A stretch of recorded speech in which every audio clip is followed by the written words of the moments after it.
Please subscribe our channel. दूर की सोच, प्यार या पैसा, भाग 4। फिलिप ने एलेक्स से कहा कि वह इजाबेला को उसके घर तक छोड़ आए। उनके बाहर निकलने से पहले फिलिप पिछले दरवाजे से निकलकर वहां गया, जिधर से वे जाने वाले थे। इजाबेला को देखकर भले ही फिलिप मुस्कुरा देता था, लेकिन सही मायने में उसे देखकर उसे गुस्सा आता था। उसने बाप के साथ मिलकर एलेक्स को प्यार के नाम पर धोखा देने की कोशिश की थी। अगर वह सचमुच एलेक्स को प्यार करती होती तो आत्महत्या कर लिया होता। आत्महत्या नहीं करती तो कम से कम बीमार तो पड़ ही गई होती या अपने कमीने बाप को छोड़ दिया होता। लेकिन उसने ऐसा कुछ नहीं किया था। इसका मतलब उसका प्यार नाटक था। एक दिन इजाबेला फिलिप के एकदम सामने पड़ गई तो उसने नमस्ते किया। फिलिप ने उसे बताया कि आजकल एलेक्स कैलिफोर्निया में है और बहुत खुश है। वो टेनिस का अच्छा खिलाड़ी है, हर समय लड़कियां उसके पीछे लगी रहती हैं। ये बताते हुए फिलिप उसके चेहरे को गौर से देख रहा था कि प्रतिक्रिया स्वरूप उस पर कैसे भाव आते हैं। लेकिन उसका चेहरा भावशून्य बना रहा, बल्कि उसे लगा कि वह मुस्कुरा रही है। तब बेचैनी से फिलिप ने कहा, कभी तुम उससे बहुत प्यार करती थी? जी, शायद वह मेरी बेवकूफी थी, इजाबेला ने झट कहा। कई महीने पहले एलेक्स ने भी फोन करके कहा था, तुम उतनी नहीं भोली हो जितनी दिखती हो। फिलिप ने कहा, कितनी आसानी से तुमने उसे बुद्धू बना दिया। इन बातों का अब क्या मतलब फिलिप? आपने ही कहा था कि एलेक्स को छोड़ दो। मैंने छोड़ दिया। अब आप शिकायत कर रहे हैं कि मैंने बड़ी आसानी से उसे भुला दिया। तुम जैसी लड़कियां कुछ भी कर सकती हैं, किसी पर भी हक जमा सकती हैं। कैसा हक फिलिप? मुझे पता है कि एलेक्स आपका बेटा है, वो आपसे अलग थोड़े ही हो सकता है।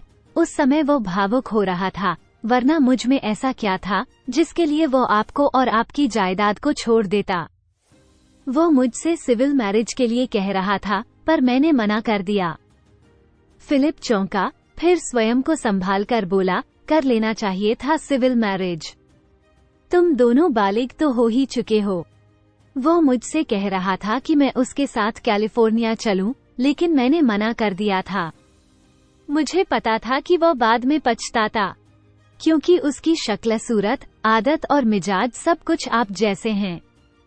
वो भी दौलत से उतना ही प्यार करता है जितना आप। बाद में अपनी गरीबी के लिए मुझ पर आरोप लगता। उसे मेहनत मजदूरी करनी पड़ती तो प्यार का नशा उतर जाता और लड़ाई झगड़ा होने लगता। अंत में तलाक हो जाता। इजाबेला ने व्यंग्यात्मक हंसी हंसते हुए कहा, ये बातें तुम्हें एलेक्स से कहनी चाहिए थीं। अब कोई फायदा नहीं, जो होना था वो हो चुका है। अब इस बारे में सोचने से क्या फायदा? इजाबेला की बातें सुनकर फिलिप को लगा वो सचमुच एलेक्स से प्यार करती थी। उसने बिना मतलब एक मासूम लड़की का दिल तोड़ा। उस पूरे सप्ताह वह काफी उदास रहा।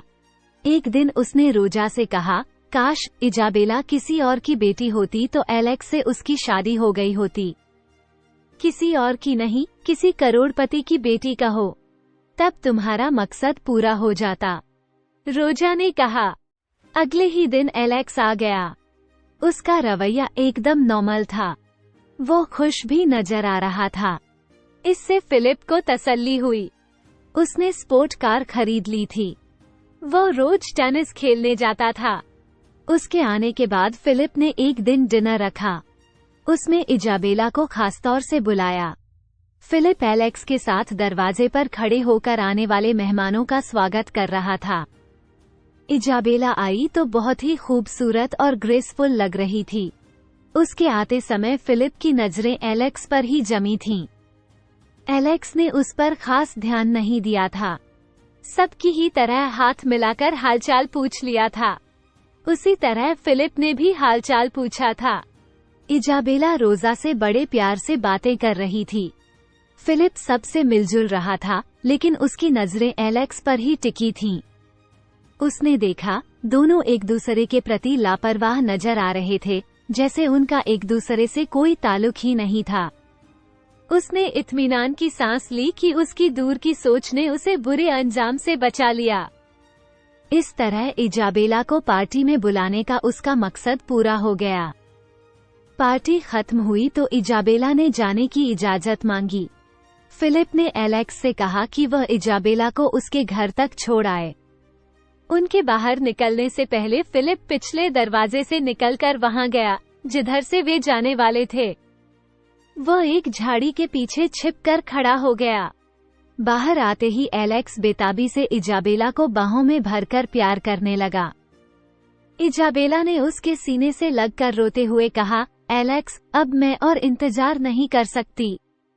मुझे लगता है मैं पागल हो जाऊंगी। बेवकूफी वाली बातें मत करो। जिस तरह तुमने 1 साल बिता दिया, उसी तरह कुछ दिन और बिता दो। यही तो दूर की सोच है, इजाबेला के बालों को सहलाते हुए एलेक्स ने कहा।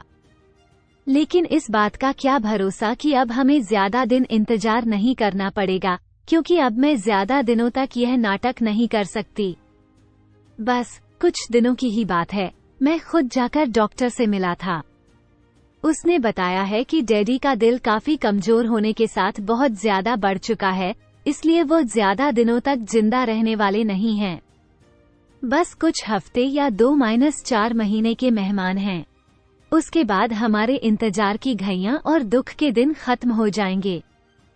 ये बातें सुनकर फिलिप को लगा कि उसने एलेक्स का प्यार छीना तो इजाबेला ने उससे उसका बेटा छीन लिया। वो उसकी जायदाद का एकलौता वारिस था। कहाँ उसे अपनी दूर की सोच पर नाज था, अपनी अक्ल पर घमंड था। आज उसका बेटा उससे ज्यादा दूर की सोच वाला और समझदार निकल चुका था। कितनी आसानी से बिना किसी लड़ाई झगड़े के उसने अपनी दूर की सोच की वजह से अपने प्यार को पा लिया था।